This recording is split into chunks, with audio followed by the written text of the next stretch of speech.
27 ذی الحجہ سن 23 ہجری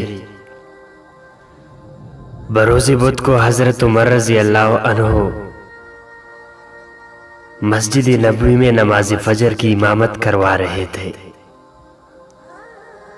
نماز کے دوران ابو لؤلؤ فیروز نامی مجوسی غلام نے زہر آلود خنجر سے آپ کے جسم مبارک پر 3-4 وار کیے۔ حضرت عمر رضی اللہ تعالیٰ عنہ زخمی ہو کر گر پڑے۔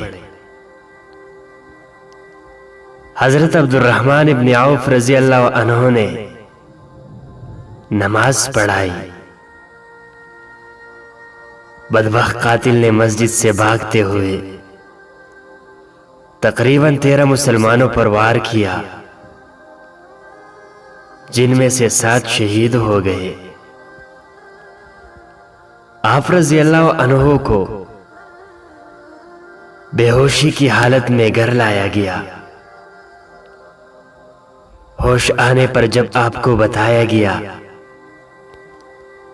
کہ حملہ آور مجوسی تھا، تو آپ رضی اللہ عنہ نے اس بات پر اللہ کا شکر ادا کیا کہ حملہ آور مسلمان نہ تھا۔ آپ رضی اللہ عنہ پر خشیت الہی کی کیفیت طاری ہو گئی۔ آپ نے اپنے بیٹے عبداللہ کو حکم دیا کہ میرا سر اپنی گود سے ہٹا کر زمین پر رکھ دو،